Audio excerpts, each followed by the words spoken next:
Howdy, folks. 7 days and counting. This is the time of the year I just love. I'm rubbing my hands together with glee. It's trade deadline time. A lot of pointless rumors, a lot of BS out there, but there is some stuff happening, and we had a minor deal happen. We'll talk about that in a second. But, Russ, you want to start us off? Yeah, sure. What I wanted to mention was being in Michigan recently, I tested their pizza, not Little Caesars. Let's get that straight. I've had that before when I was in Michigan. And actually, the Michigan deep dish pizza was almost neck and neck with Chicago. It's just behind it. Wow! Wow! Really, it was. Must be transplants. It could be. It was surprisingly great. So I know nobody ever talks about like Michigan pizza, but I got to tell you, I would put them in the top 10. We'll have to bring that up with Kevin when he's on the show next week. But the funny thing is, based on Kevin's build, I think he's had some. Wow, this is wow. So I wouldn't say that. Shots fired. Well, hot takes. No, no, but there must be good pizza at the Little Caesars Arena because nobody was in the stands yesterday. It's an ugly optic, I have to say. It's like, it's Toronto, Detroit, big rivalry. Now, it's understandable that, there are not going to be a lot of Detroit fans there, but I think they announced like 16,000. The 16,000 had to be underneath the stands or they weren't even there because, Right. And I hear that, go ahead. Yeah, I was going to say there's a bar that goes all the way around that you can stand up in, and people stand up in there and socialize more.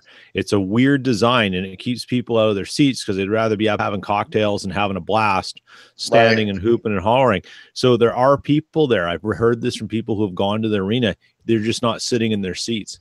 Yeah, and that's, I know that Toronto takes a lot of crap because if you watch the Leaf games at the beginning of the second and the third periods, the seats and the platinum seats, which are visible from the camera angle, they're completely empty. And then you have to wait till the first TV timeout or the first whistle for everybody to be let back in and sit down because they won't let them go in as the play is going on. So, but this is the entire game, and I understand the Wings aren't exactly the most exciting team right now, but it's just bad optics, especially for what apparently is a really nice building. Well, I have a solution. Just when I was a kid growing up, McDonald's didn't have seats. Like, you just walked in and you stood, and they had just little counters. That's it. Just take all the seats out. If everybody's going to stand up and hang around and eat and drink, then you don't have seats. No, what they should do is put the bar outside in the arena and let people just drink there, and then. Yeah. Or you could just make it like a soccer stadium in England from the 80s. Problem solved. A bunch of hooligans jumping up and down on the rafters. And Oh, yeah. There you go. Why is everybody a hooligan, Mike? Soccer hooligans. That's what they're called. Jeez. Hello, Hockey World. Today is Monday, February 19th, 2018. I'm Peter Tessier from Winnipeg. I'm Anthony Mangione from Sunrise Philly Magazine. I'm Russ Cohen from Sportsology. And I'm Michael Lagello, and this is the HockeyBuzzcast here on HockeyBuzz.com. As I was saying earlier, T-minus 7 days and counting towards the trade deadline. We had a minor deal made just about a half hour ago. Not earth-shattering, but, we'll see. I think there'll be some momentum built up over the next couple days. More than likely, there's going to be a lot of deals done as 3 p.m. next Monday approaches, but I'm sure that some of the big names will drop off the board this week. The trade that was made just recently was Michael Kempny, a 27-year-old Czech defenseman who's played the last 1.5 seasons with the Blackhawks. He gets traded to the Washington Capitals for a third-round pick in the 2018 draft. Now, Russ, Kempny only has, I think it's a goal and 6 assists in 36 or 37 games. He's pretty much been a 6'7" defenseman. This is more a product of the fact that the Caps have little cap room and they wanted to add some depth on the blue line. Yeah, most times I'll take the developed player over the draft pick. This time I'll take the draft pick. Like, I think because, again, if Kempny's seeing a lot of action for the Capitals, things are going bad for them. You have to look at the Blackhawks, too, and how they've played. They played, I think, Kempny on the second pairing last I checked. So that might have inflated the value a little bit potentially for Washington and from what Washington had to return with. That said, he is what he is. He's at number 4 defenseman at best. Number 6 is far more likely. Yeah. And based off of that return and what his numbers are, yeah, it seems a little bit of a high cost. But welcome to the trade deadline. Well, Peter, when I look at this, and I was saying this to Anthony before we started the show, I'm sure Leaf fans out there are going to say, "Oh, Michael Kempny got a 3rd-round pick, and the Leafs only got a 4th for Nikita Soshnikov." Well, this shows the value, even if it's a depth defenseman, a 6'7". This shows the value of defenseman as opposed to the value of a winger. A winger who's a few years younger and has had some injury problems. But this, I mean, in one way, it's going to establish the market of the low price rental defenseman. And a 3rd, 4th round pick is what you're probably going to have to move to get a guy who's just a depth guy. Yeah, and you sort of wonder if Washington had maybe heard rumblings that someone else is interested in it too and wanted to jump into the market first, and we're prepared to say, okay, 3rd round to get this guy, so someone else, not to prevent someone else from getting it, to make sure we get it. That could be also the price for getting in early as well. Given that he's a 6th most likely in opinions and 4th at best, 3rd seems fair, but it also seems a touch high too. And that's kind of just how it goes, right? When you're setting the market, someone's got to pay a price, and then everyone else is going to adjust accordingly.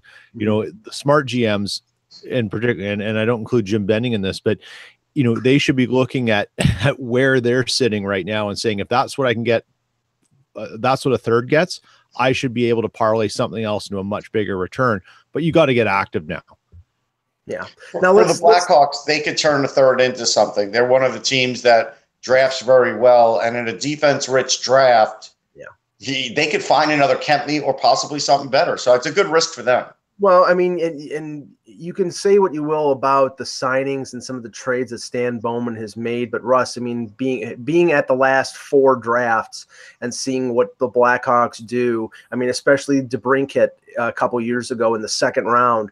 I mean, you give them picks, they'll hit on them, and they can. So yeah, I mean, if there's going to be a sort of a minor retooling in Chicago where they trade a couple players who clearly haven't been working for them and they get extra draft picks, I think that's the best thing. They're not going to trade Taves, they're not going to trade Kane, but if they make these little moves and they start refilling the coffers, then that's the best that Bowman can do right now. Yeah, it's a smart move. I mean, Mark Kelly's staff is one of the best out there. They find guys. And so, yeah, if they get a couple more picks and become dangerous in this draft, they'll regroup in a couple of years, and it'll be like that reset all over again. Yeah. Now let's go. The biggest news over the last few days has been that goaltenders are dropping like flies, and these are teams that are in the playoff race. I mean, last week Mike Smith goes down with it. Now apparently it's not as severe an injury as was previously thought. They thought he was going to be out for a week, so they wasn't sure if it was a groin or knee or something, but it turns out to be less severe. He skated on Saturday, but he may be out for a little while. But the ramifications for Calgary is that they were talking about possibly shopping John Gillies to get some forward help, and now they probably can't do that because of Smith's uncertain status. But Anthony, you were watched, or you saw the game where Michael Neuwirth with the Flyers went down, and they're already without Brian Elliott for 5 to 6 weeks, and now it's all on Alex Lyon's shoulders, or they call up Tokarski, or what? What do you think is going to happen at this point now? I mean, the first option is that they don't go trade is to call up Tokarski again. As Montreal fans are well aware of, Tokarski did a pretty solid performance for in relief of Carey Price, but again, that's a very short window of time. Alex Lyon is now in his 2nd. He had a brief stint before, did not look particularly good in his first stint when he started for Philly. This time around, he had a better start. Certainly, this is not a start in this case, but I mean, he better performance in yesterday's game, which was just a wild 80s style affair to begin with, that game yesterday in New York. But There were some good things out of Alex Lyon. There was also some staves, which were what I refer to as the Cujo going one way and being lucky to get it with your pad the other way at the same time. So I have to kind of say that, yeah, he had good moments, some borderline spectacular moments, and there were times when you could tell he's still not quite there in terms of proper NHL positioning. So I think it makes it far more prudent for Philadelphia, depending on the severity of the lower body injury to Michael Neuwirth, which I'm sure we're going to find out probably around, I'm guessing, pretty soon. Usually news will probably break about 4 hours from now. And if it's severe enough, I wouldn't be too surprised to hear the potential of a trade coming right after that, potentially. Because again, they didn't have practice today. They were originally Flyers were scheduled for practice today. They pushed it off to tomorrow, which tells me Hextall's probably on the phones right now. And again, with a lot of names have been bounced around. Robin Lehner, who I don't think is likely at all.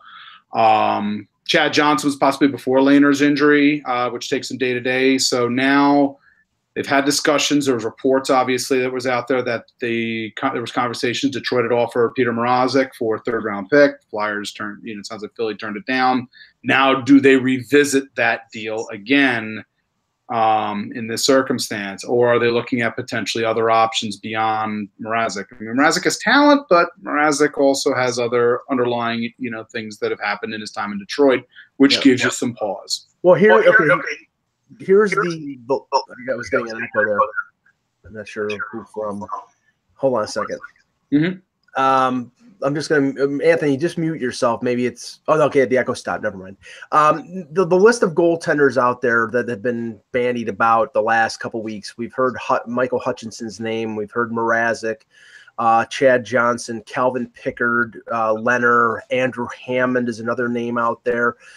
So there is goaltenders available. It's a question of, in a situation, Russ, with Philadelphia, I think they need a guy who's capable of being a spot starter and not a guy like Chad Johnson, who has been a 1B before, but I think he's more a backup now. I mean, especially if Neuwirth is out for weeks, they need somebody who can be the guy. I do want to add something with that before, in terms of Johnson did when Elliott struggles in Calgary last year. Johnson took on a pretty large share of starts there, so that is something to consider. It's just, I think with the injury to Lehner, that probably may take Philadelphia. They probably won't be able to get him at this point, but there's a whole bunch of things here. But like being at the Five Nations, I could start with the fact that it was in Michigan. Ron Hextall was at that tournament, and so was Ken Holland. So certainly they have talked. I didn't see him talking, but I'm sure they did.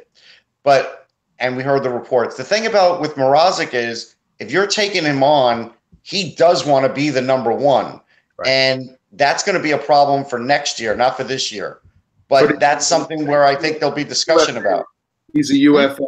It's not like that to re-sign him. He's an No, they don't have to re-sign him. No, he's an RFA. They have to qualify. Yeah, he's an RFA. That's right. RFA? Yeah.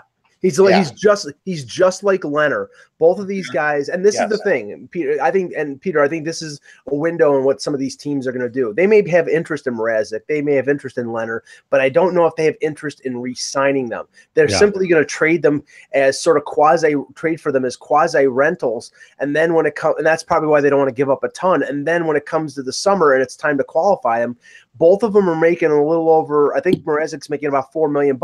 You're talking $4.5 million to qualify them. They're not going to do it. No. And that's why for a while there was so much speculation in Winnipeg about Hutchinson being moved, and unfortunately he just started skating a couple of days ago because he had a concussion. So from that point, I mean, there's a two-side thing. Mason is still a complete unknown in Winnipeg, and they're certainly weren't going to trade him to begin with. But Hutchinson, being a UFA, only having $1 million salary and lighting up the AHL, and when we did finally get into the Jets, he played well. Him not being maybe set to play could be a gamble for a team if they need him, but it's certainly thrown off things in Winnipeg, because I think he would be a key chip to move out, because they don't really need him, and it's unlikely he's going to sign to play in the AHL next year. I'll tell you a couple other things, Mike. Andrew Hammond's pretty close to being done. I don't think anybody wants him to play down the stretch in important games, so I would take his name off the list. I would add another name, though. I would add Jonathan Bernier's name, because if Colorado does fall out of it, I think look, you can't move Varlamov's contract. If he's played great, I could see if a big offer coming for Bernier, they would take it. I would guess that would be a possibility. Yeah, the only reason I didn't include him, Russ, is because I don't think Colorado is going to fall out of it in the next 7 days. I think that they're still going to think that they're in it, and if they think they're in it, they're going to keep Bernier because we never know. Like you never know if they lose. Right. If they lose the remainder of their games, they might change their mind. So I have to sort of throw him in there based on that. He also has an upper body injury too, correct? Right? He got his. But I don't know if that's going to be long term. I never got the impression that it's going to keep him out a long time. Yeah, I misread on Cap. I was looking at Cap Friendly quickly, and I thought I saw it was UFA for Mrazek. No, it's okay. RFA. As soon as I saw it, that is another issue. That is another issue with Mrazek because now they could walk away from him, but they still have to make him an offer, and Mrazek still has to not accept it, and then he can walk away from it. I think that's the way it works. So I think that's the pause. Like if you're going to get Mrazek, you're pretty much going to have to commit to him for this year and for next year at least. Yeah, and because he's an RFA, you're going to sign him for 2 years, then maybe you trade him after a year. But if these teams are looking for that kind of situation, a guy like Pickard who has NHL experience, who's playing very well with the Marlies right now. So same thing with Garrett Sparks, although he's not proven in the NHL. Pickard is. He's making $1 million. And he's an RFA, so you can. But he's going to be their backup. McElhinney will be gone. I know that McElhinney's having a fantastic year. His save percentage is over .930, but I believe the Leafs traded for Pickard to have him be the backup next year. Right. But, right now the way McElhinney's playing, it's but that's next year that we're talking about. Okay, Russ, the New York Rangers. They lose to Ottawa on the weekend. They lose to Philadelphia on the weekend. Are you sure, Mike? Did they? Are you sure? I'm fairly sure. Okay. Let the trading begin. Yeah, it's over for them. You feel bad for Henrik Lundqvist. Yeah. Now, some of those other games he was pulled from, like it was a joke because there were bad things happening in front of him. He didn't have a great game against Philly. Now, some of the goals were fine. Like I think he maybe let up 2 that he wouldn't like, but 10 in a row for him at a guy his age, it's too much. And again, that team has no defense. Neil Pionk, Ryan Sproul, like these are not NHL defensemen. When you've got a couple of lines on the Flyers that could really skate, you saw that there were some big matchup issues. So trades will be made. I think again, I don't know if the McDonough trade will happen because they don't have to trade McDonough. But Nash will happen, Grabner will happen, Holden will happen. Well, okay, those are the 3 you can count on. Let's start with Nash because this is where, and we know that there's going to be this little tug of war over the next 7 days. Teams that are sellers looking to get the most that they can out of the buyers. Teams that are buyers are looking to just not give up their top prospects. There's talk about Nash and Nashville. And now we talked to Pete Weber last week. That's a good marketing thing. You go Nash, put hyphen, Bill. Yeah, that's good. You could put that on the shirt. Merchandising. There you go, Russ. Yes. Oh yeah. like the Preds need it. But okay, he would be a good fit in terms of he's a veteran player. He would provide them some scoring depth. They're clearly looking for another forward, although. But the thing is that the sort of indicators out there is that the Rangers are looking for, if they're not looking for a first round pick, they're looking for a Tolvanen or a Fabro. And Pete Weber said he doesn't think that the Preds are trading those guys. And I think that means that Nash to Nashville is a dead end. Yeah. I don't know if it's a dead end. I mean, they have a deep system. I don't think that's a dead end. I think you would have to get multiple prospects from them and a high pick, and I still think they could have one of the best offers. I mean, if you're not going to get Tolvanen and you're not going to get Fabro, I mean, Jack Dougherty can be an NHL defenseman. He's been playing in the AHL for 2 years. I mean, that's a guy who's pretty good right out of the hopper, and they have other guys. So I don't think it's a dead end yet, Mike. But where does look at from Poyle's perspective? Where does Nash improve that team?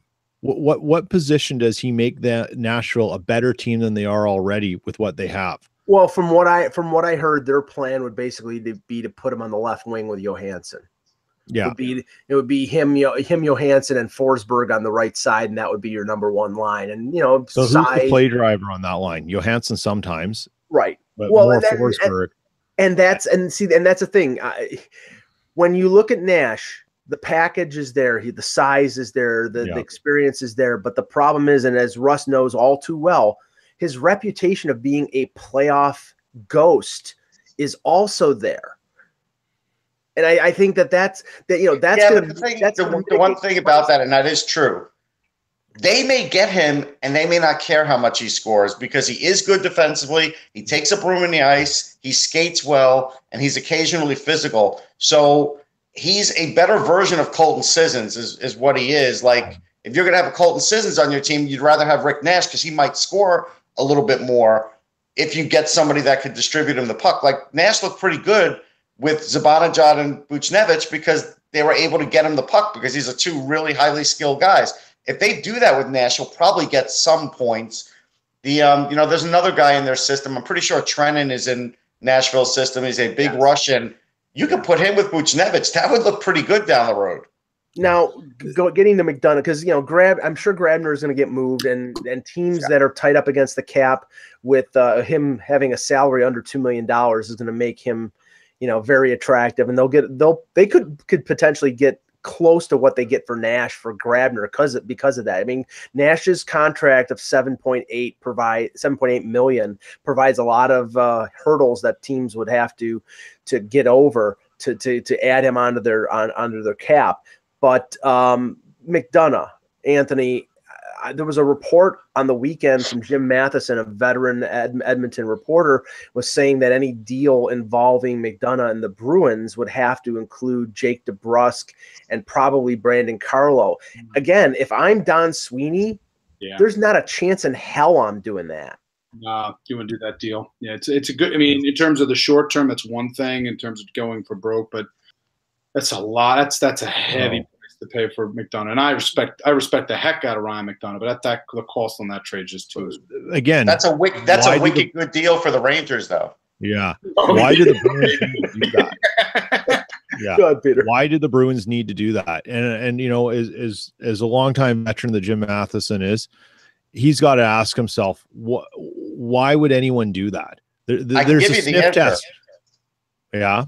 The answer is Chara's not going to be around more than one more year. Ryan McDonough, they would extend him out. It's not like Ryan McDonough can't play. Let's not over-exaggerate and turn him into Dan Girardi, because Dan Girardi's had a decent bounce-back year too. He was just making too much money for what he was able to do for the Rangers. McDonough could still play. He's been playing hurt all year, so you really haven't seen the real Ryan McDonough really this whole season. Right. I think you could get DeBrusk. I don't think you'll get Carlo, but if they can get Jeremy Lawson and a pick, that's a heck of a trade. And I think the Rangers could make that trade happen, and that's something that would help them because Lawson's a very good skating, physical defenseman. And you know what? That's something the Rangers could use too down the line.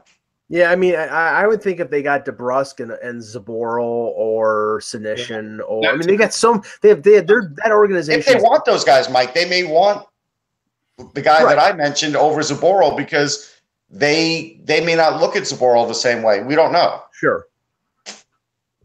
So I mean, I get the impression though that the Rangers are right to do this. You're not going to give away McDonough. He's got a year left in his contract. His contract amount is very reasonable at I think it's $4.7 million. So you can be patient and wait to get overwhelmed by somebody in an offer. And if you don't, then you simply just wait till the draft, and there's probably still be teams interested.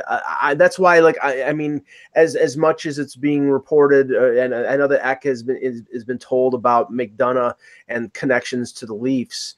The Leafs aren't giving up what the Rangers want. They're not going to give up William Nylander. They're not going to give up Mitch Marner. They're not going to give up Connor Brown. They're not doing it. They're not giving up players off their roster, and that means there's not going to be a deal because the Rangers are right to ask for those guys. But here's an example. Let's say a team like Florida doesn't make the playoffs, right? And let's say they're drafting 5th, 6th, 7th, and they want McDonough. And they say, okay, you know what? We will give you our number 5 overall pick and name a prospect, and a prospect for Ryan McDonough. The Rangers look at it and say, we could get Quinn Hughes. You know what? We're going to do this deal because we believe he's at least a second pairing defenseman in the NHL pretty quickly in a couple years. That's a good trade right there. That's something more than what you can get on the open market right now. And that is something where the draft really helps you. And if they somehow even got to like number 4, you know, they could go a bunch of different ways. They can go Adam Boquist. They could go Quinn Hughes. They can go Matthias Samuelsson. There's a lot of great defensemen in this draft. That's a good way to replace Ryan McDonagh is in the draft. That's why I think that's the way they're going to lean. Yeah. Now, Mike Green was scratched for both weekend games by the Red Wings, supposedly for an upper body injury.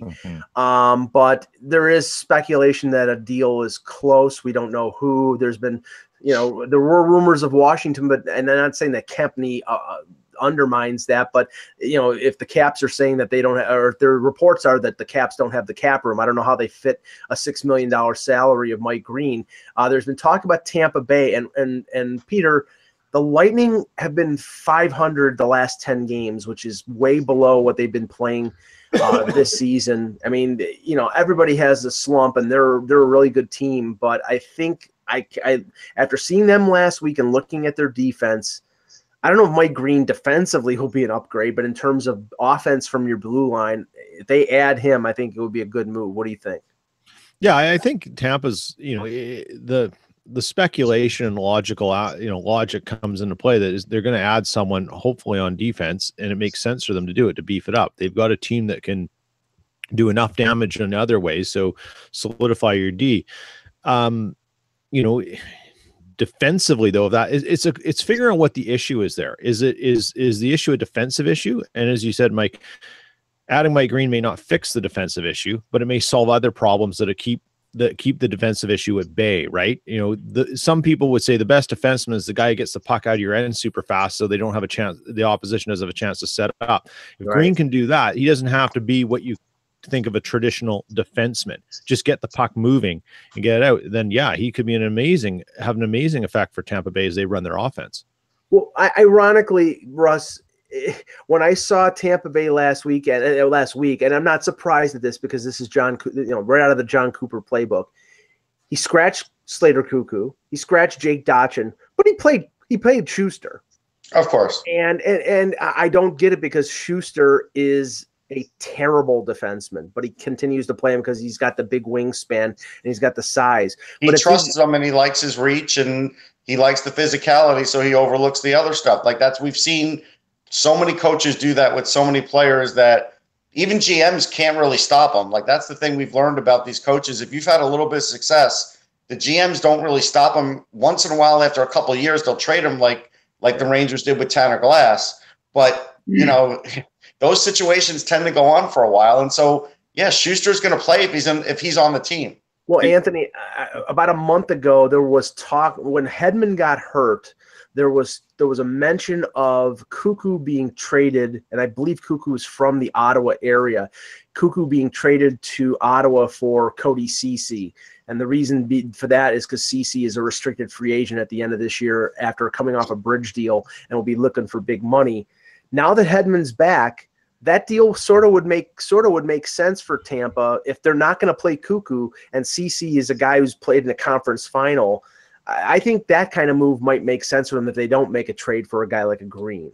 Yeah, it does. And again, with the ability that, you know, DC would have in terms of, I think he's got a pretty decent balance of play, pretty good two-way. I think it'll be a solid two-way depth defenseman for Tampa. You know, I think he's in kind of in a role in Ottawa that's not necessarily befitting of who he, the type of defenseman he actually is. It's probably a little too high in their defensive lineup. So, in my view, that deal would definitely make a good bit of sense. See, I think Mike, what I think is going to happen, I don't think CC's available anymore because of the money saved in the Fanuc deal, and they're going to move Brassard. And I think after that, I think they're going to sign CC.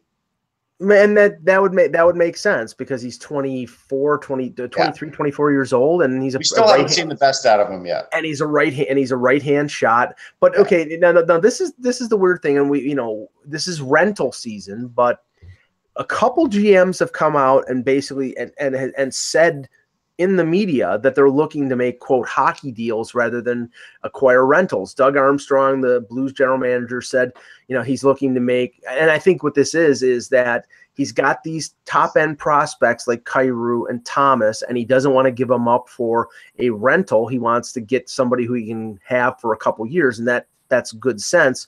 Now the Senators, who seem to be the epicenter of everything that's going to happen over the next week, are saying they want to make a hockey deal involving Derek Brassard. So, because he's got another year left in his contract. So, this is where this is going to get interesting in the next few days, because I don't know if the appetite is out there for the quote hockey deal.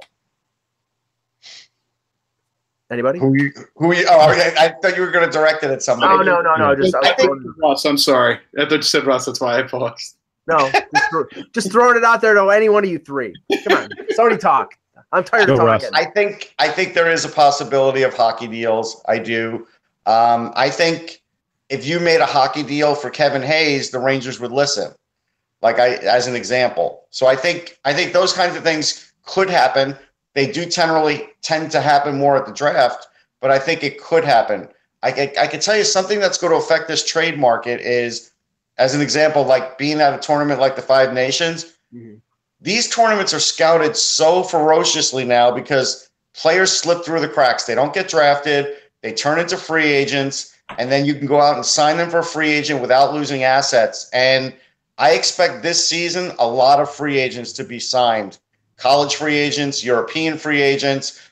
Teams are going to really start supplementing, and that's why if they don't get the right deal in the trade market, they're going to try and fill the need that way. It's free money, and we've said this the last 2 years. The reason it made sense for everybody to be in on Jimmy Vesey is because it costs you a contract, and it's not you're a bidding war. It's $925,000 on a 2-year deal, and the same thing with Butcher, and the same thing with Alex Kerfoot. They hit the mother load getting these guys, and they didn't have to even draft them. So, in the NCAA now, we all used to focus on the guy who hasn't been signed, who's a senior, who now could sort of write his own ticket. I got to tell you, there's a fair amount of good free agents in college that don't have a contract, that aren't seniors, that you could sign right now that are juniors. And I think we're going to start seeing some of that. Yeah. This is a trend that's been going on for a while too. Like we're seeing more, like there were teams, and the Canucks are one early on under Mike Gillis who saw value in pursuing this and getting into these guys fast. And now, as you said, like Russ, no one wants to see guys fall through the cracks, scoop up, because it's an easier thing to do. And there's more and more teams falling into this role and saying, we have to expend assets in our scouting department to look at this so we don't miss out. Right.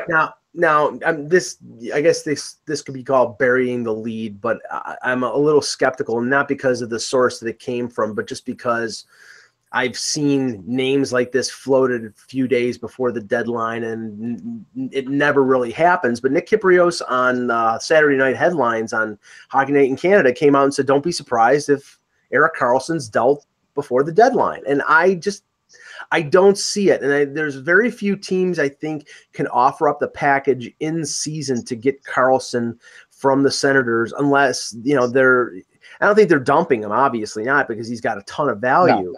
But, I don't think that there are many teams that can put the package together right now to do that deal. In the summer, I think it's going to be willy-nilly. I mean, at the draft in Dallas, Anthony, if Erik Karlsson's still on the Senators, that's going to be story A, B, and C for that 4 days when we're there. Absolutely. And again, the only teams that I really see right now who probably could do it, Tampa's obviously one. Yeah. St. Louis, if they're willing to part with the names you mentioned, I think that's another possibility with the possible additions there. A few others out there, but those would be the primary two, I think, that I would kind of focus as much in on. Who do you have, Mike? I think Vegas could. Vegas is the third. Vegas. I think a team that could, but I think there's absolutely no way that Ottawa will ever trade him there is Toronto. Toronto has the young prospects, and they have a desperate need for that number one defenseman and a right-hand shot defenseman. But I don't think Pierre Dorian would be carved into chunks by the Ottawa fans if he traded Erik Karlsson to the Leafs, and then he was seen carrying around a Stanley Cup on the ACC ice. I just don't think now if he goes there free agency, then there's nothing they can do. But if they trade him there, no. So let's just say, for argument's sake, we're at the draft. And again, I'll use Florida as an example just because, and they do get the top overall pick, and Ottawa still has Carlson, and they say, you want Erik Karlsson for that number 1 pick? They probably would consider it. What if it's Edmonton? Yeah. Oh. If it's Edmonton, they definitely would consider it. Yeah. Just imagine Chiarelli making a mess of it too. No, but I'm just saying, Rasmus Dahlin is great, and he will play in the league right away. Yeah. But Erik Karlsson's at the top of his game now. Dahlin's going to take a few years to be at the top of his game. If a team is a little bit desperate because they want to win the cup because they have a certain window, that trade could be made with more than a few teams. It could be made, but it would have to be in concert with them getting permission from his agent to talk about an extension, because you're not going to trade the number 1 pick on a guy who's a free agent the following year. You have to get a guarantee that he's going to sign an extension. Otherwise, you don't. That will definitely happen. Yeah, they definitely get permission. Sure. So, okay, now, Peter, Darren Drager posted something on Twitter about an hour ago, talking about the Jets. He says they're talking to a number of teams. He mentions Nash, he mentions Hoffman, he mentions Patrick Maroon, Mark Letestu, Ryan Hartman.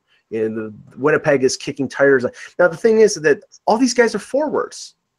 I mean, yeah. I would have thought that the Jets with Trouba out, and, I would have thought they would have been looking more for defensive depth than another forward, especially with all the young guys that they have at forward.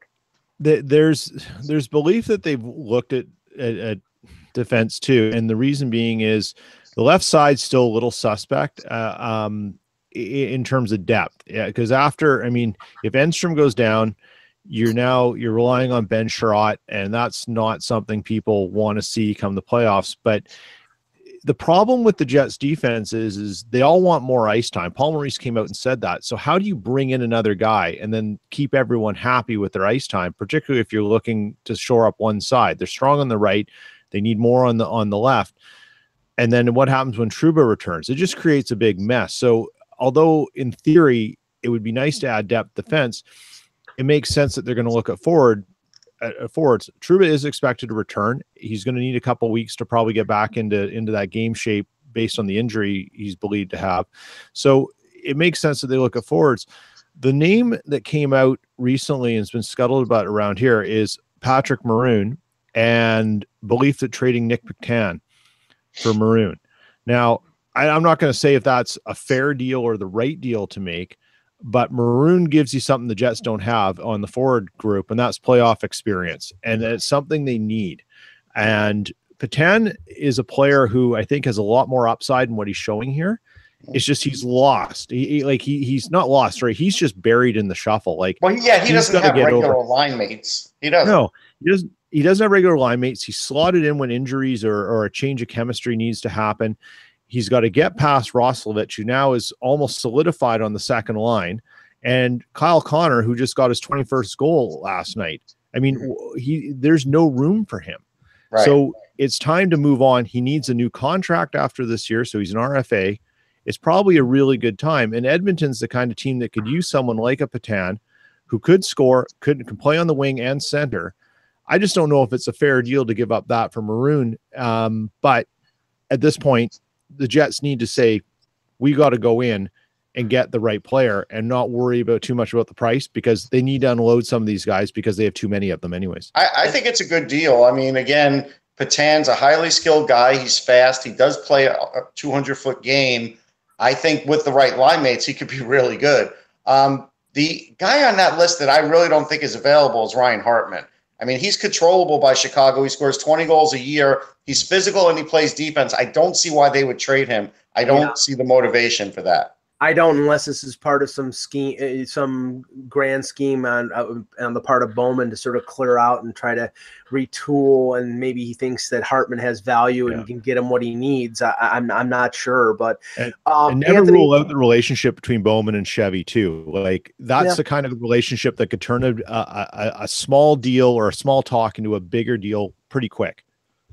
Right, and I think, as you said on a previous podcast, the Hawks do have a lot of playoff experience, and that's where the Jets are short of it. So, and plus the Maroon thing, there's a lot of talk about Maroon going someplace else and then going back to Edmonton in the summer, which you always hear of, but he likes it in Edmonton. Supposedly he likes playing on McDavid's wing every once in a while, so that boosts his offense. So you never know. I mean, if they get Nick Patan and then Maroon goes back, that's a benefit for the Oilers. Now, Anthony, I saw Pittsburgh play the Leafs on Saturday night, and as usual, Pittsburgh is in almost perfect now playoff form with about 20 games to go until this, you got Crosby and Malkin dominating. Kessel's near the top of the league in scoring. And of course, Malkin, he turns it on whenever he plays the Leafs. He just rubs his hands with glee. Murray and they're getting good goaltending out of Jarry as well. The only thing they apparently need is a third line center. Riley Sheehan's their number 3 center. Ian Cole's now not on the block, and now they're trying to trade Matt Hunwick, which is hilarious because when I saw them sign him to a 3-year deal, I laughed because he's an okay 6'7" guy, and Russ knows him from the Rangers, and he played with Boston, but he was not a top 6, and that was just a bad signing by Jim Rutherford. Again, as many good forward prospects as the Penguins have, and goaltending prospects that they had in the system, that was a case of, I don't want to refer to it as a mini Andrew McDonald type of deal where you have no depth in the system to replace, but they kind of, in order to have the semblance of a top 6, they signed Hunwick to that contract. I mean, Pittsburgh, it's been interesting. Again, 2 deep, you look at them at this point, 2 deep playoff runs, championship runs, back-to-back cups. You kind of, we're always sort of sitting back and kind of waiting for when, they're going to catch their breath and after their runs. So, yeah, they're back there right now.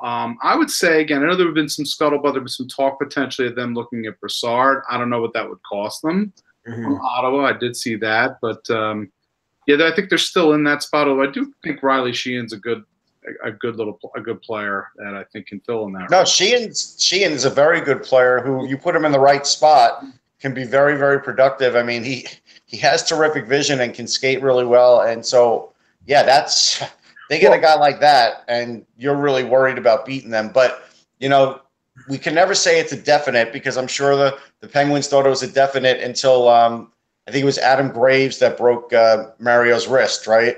Yeah. You never know. Anything can happen. Well, I got some giggles at the Puck Talks event that I did last Thursday when I suggested, especially for a team like Pittsburgh, who Jim Rutherford is basically saying in a couple of years, this team is going to have to rebuild because of, they've traded so many draft picks and, then Crosby will be getting older and, they have a window and they know that they have a window and they're going to probably spend a little more to get that one final piece.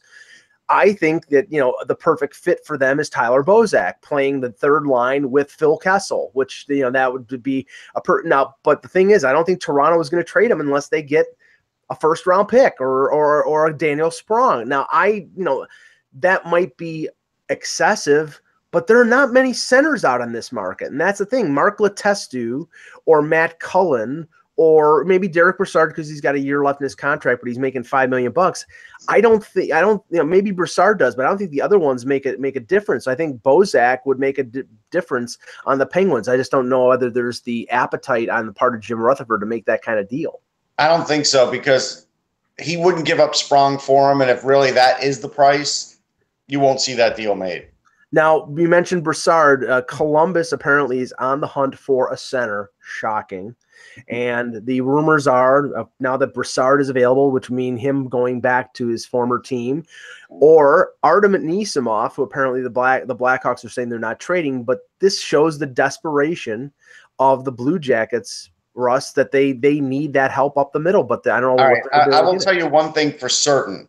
Okay. If he has any say in it, Artem Anisimov would not want to play for John Tortorella. I used to have a lot of conversations when he used to come through Philly, and the fact that he never had a definite line mate hurt the early part of his career because, he was a guy that had a lot of talent, but it really didn't get to show it fully until he left New York because of John Tortorella. So I'd be very shocked on him. Now, Brassard, I could see that's, he's been there. They know him.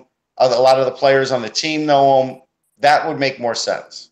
Now, just to satisfy the hunger of the Maple Leaf fans out there, there were two things that came out over the weekend. One, Anthony, I'm fairly sure that this is if there's one guy, pushing for this deal, it's Mike Babcock, because the rumor is that the Leafs have made an inquiry on Luke Glendening from the Red Wings, and it is well known that Babcock absolutely loves Glendening.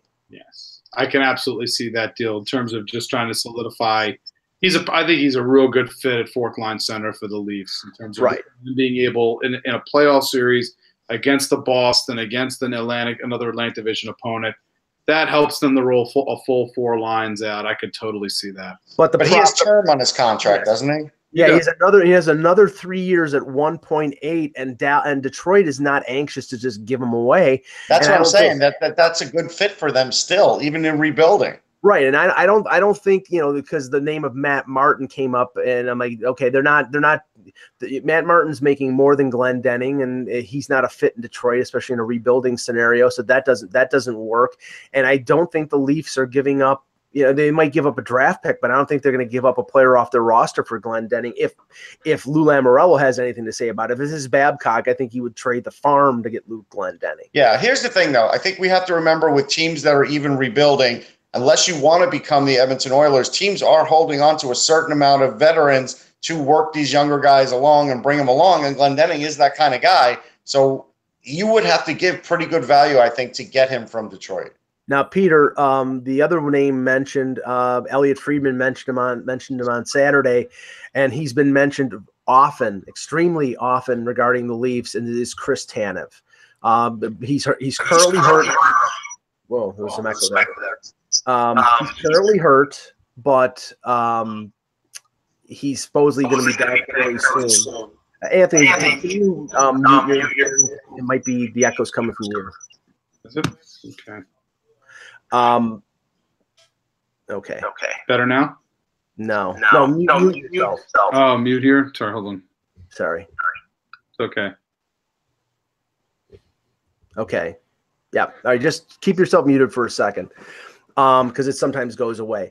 Tanev is hurt right now, but he's supposed to come back fairly soon. He's got another 2 years left at $4.45 million. There's been long rumored interest from Toronto in him. According to Friedman, he says it will take a, quote, special offer to get him from the Canucks. I don't know how you define special offer, Peter, but if they're expecting to get a first-round pick for Chris Tanev, they're barking up the wrong tree, because the guy gets hurt when he breathes. Right, but at the end of the day, when he isn't hurt, he's a very effective player, and right. He's a right side D that the Leafs desperately need. He can make a difference maker.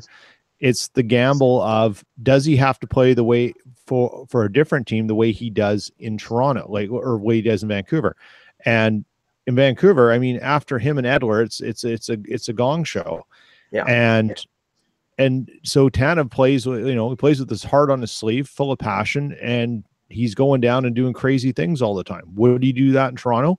I mean, that's something they'd have to understand about him, if that's just in his DNA as how he plays, or is he playing that way because that's all Vancouver has? I don't know if you just saw about. Example. I think they would want somebody like Jeremy Bracco. I think that's what they would be looking for. Yeah. Now, as part of a larger deal, I mean, they would probably want Bracco and a first, and I don't think the Leafs are giving Bracco and a first, or a conditional first, or something like that. Yeah. A first in 2019, something like that. Right. Yeah. Speaking of Vancouver, Bob McKenzie tweeted out that it looks like the Canucks and Goodbranson are going to find a deal. So if he's tweeting out that they're getting close, then it's gold. I mean, it's gold, right? So maybe that makes Tanev expendable. Yeah. And that's a good point. And if you're Jim Benning and he's going to get healthy, you're realizing whether you should sign Goodbranson or not is another issue. But if I'm going to commit to Goodbranson, I probably don't need Tanev if I can get something, if that's my best chip to get something back. Right. It might be backwards thinking. Sorry, I don't think there's a downside to signing a Branson. Personally, I don't. Yeah. Well, there's a downside. The analytics crowd in Vancouver will be diving into the Pacific Ocean, so there'll be plenty of job openings. Oh, yeah. Anthony, try unmuting yourself. Maybe it's a big ocean. Yeah, it's a big ocean, Mike. It's a big ocean, Mike. Better now? Yeah, the echo's still there. The echo's still there. Log off and log back on. All right, we'll do. Okay. Sometimes it's weird sometimes. Okay, so a lot of rumors. There'll be a lot more. We're going to be covering this, every day on the show, up to Monday, when we'll have a lengthy show. We don't know. We'll probably start around noon, probably go to about 4:00. We'll probably have a number of people jumping in and out. Act will be bringing us the latest rumors. Want to go to the Olympics here, Russ. And then we'll touch on the Five Nations at the end of the show. It's Canada versus U.S. What a shock in the women's. Both of them win 5-0. The U.S. win over Finland. Canada wins over the Olympic athletes of Russia. And one of those Olympic athletes almost took out the Canadian goaltender, Shannon Svatos, at the knee. I think she was okay after that, but it was a little dirty. It looked to me like a slew foot, but it could have been. But what do you expect from this matchup? I'll tell you what. I spoke to Brianna Decker a couple of weeks ago at the Winter Classic. She was not defensive at all. She actually brought up the fact that they hadn't won in a very long time, and I think they're going to win. I think they've made some changes this year. They got a little younger, a little faster. I like the mix of speed and size. The rookie goaltender, whose name is escaping me this moment, has been really good. And Kendall Coyne's been great. I think even Brianna Decker has had great chances, but hasn't really, I don't know what she did against Finland, but even she's sort of due for a really big game. I think they're ready for this. And I actually think, look, for one thing, I think this will be the biggest ratings game of any of the hockey games, men or women's, in the Olympics. Like, this is the ratings bonanza right here. And I think the U.S. are going to win this game. I really feel pretty confident about it for the first time in a while. And it's going to be close, right? It's going to go down.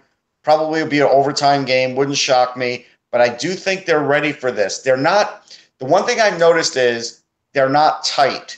They're on social media. They're having fun down at the Olympics. They know what's at stake. Like, they've been training 4 years for this. They've been winning the world championships. They haven't been winning the big game. I don't think they're tight. I think they will come in and they will win.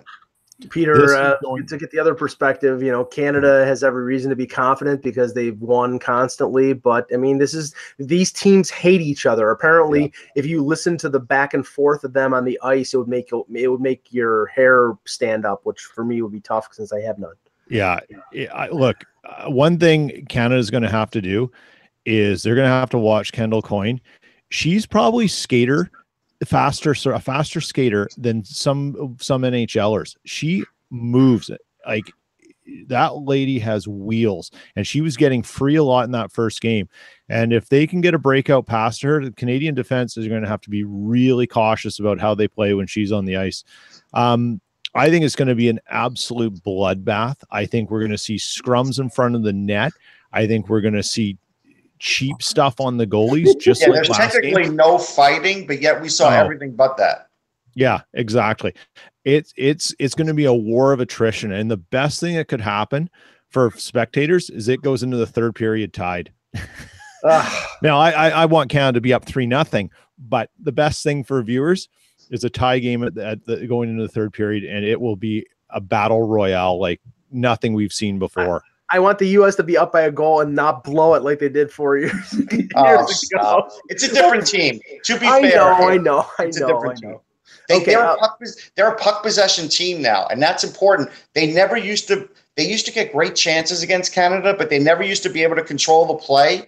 They're able to control the play now and hold on to the puck. That's a big deal. Now, Anthony, am I wrong? Because in tonight, I think it's tonight. I believe it's tonight. If I was able to analyze the start time of the game correctly, the U.S. plays Slovakia in the game to get into the quarterfinals. I think the other one is Slovenia and Norway. I'm hoping the U.S. loses and just puts this misery away. That's treasonous, Mike. That's treasonous.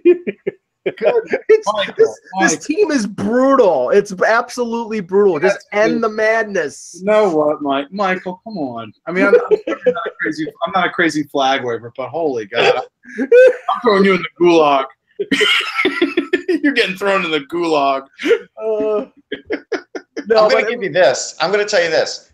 In that U.S. game, and they have been completely underwhelming. They have. Yes. They have not played Will Borgen 1 minute. Why did you take this kid out of school if you weren't going to play him? Yes. That is a big problem. Tony Granato needs to play this kid. He is a good defenseman. He's strong. He can move the puck. Like, why isn't he playing? Are you playing Matt Gilroy over him? Are you playing Bobby Sanguinetti over him? Come on. This is the thing. Okay. Tony Granato came out over the weekend when they lost 4-0 to Russia and complained that the Russians were running up the score. Well, first of all, as Russ rightly pointed out, goal differential matters. The other thing is, honestly, your team's terrible. So it's like you don't have to run up the score. You just have to play a normal game, and you're going to score goals against them. That's what I mean. It's a one-line team. And the two best players are college players, and Troy Terry and Ryan Donato. And we pushed for more college players like Casey Middlestat and Brady Tkachuk. And that would have been great. This team could have been so much better, but it isn't. So now they're up against it. And to be honest, they could lose. They could. So you want the name that sort of defines, I think, and this is nothing against the player, but it just kind of it encapsulates this U.S. team. Mark Arcobello. Yep. To me, that's what this team is. They're Mark Arcobello. A lot of journeymen. Yes, but Peter, Team Canada has 20 Mark Arcobellos. They have a lot of guys with NHL experience like Max Lapierre, who I'm surprised hasn't low-bridged somebody yet, Rene Boer. Tournament to be played, Mike. But the difference, Mike, is Team Canada's, their ex-NHL players have all had some high water marks. Yes. Right. That's the difference. And you've got Arcobello, Slater, like, the high water mark isn't very high. Even Rene Bourque would be a top liner on this U.S. team. Yes, agreed. Yeah. And that's why, I'm being over the top, folks. So no, don't send me your anti-American rants here. But basically, what I'm saying here is that even without NHLers, the U.S. had the opportunity to put a much better product on the ice, and they decided not to. Now, maybe it was because of an agreement with the NCAA. Maybe they couldn't take players out of Canadian junior teams. But this team, compared to what it could have been, eliminating the NHLers it's so much worse. They could have been a contending team. Here's the other problem. They have backup goalies that they're afraid to use. So Sapolsky is their only option. He hasn't been very good. He gives up fat, juicy rebounds right up the middle, and they don't have a backup to put in. Like, why did you bring these other guys if you're not going to try them in case your starter's not good? I was told, well, the plan's all along it's Sapolsky or nothing, and I'm like, really? Okay. Then I don't know why. I don't know why some of these players James Wisniewski is a veteran guy. His dad went over there to South Korea and got sick. I don't. And he will be in the DEL next week. Yeah. But he already signed a new deal, and And the thing was that there were reports that there were NHL teams that were interested. He's playing 2 minutes a game and he's falling down. He's passing to the wrong guys. He will not be in the NHL. Okay. All right. So we will be back tomorrow. It'll probably be 1 p.m., but we'll let you know via Twitter, because I will be up in Toronto covering the Leafs game against, I believe it's the Florida Panthers. Thank you, Anthony Mangione, for being on the show. Thank you, Peter. Thank you, Russ Cohen. I'm Michael Agello. Thanks for watching, and remember, without the buzz, it's just hockey.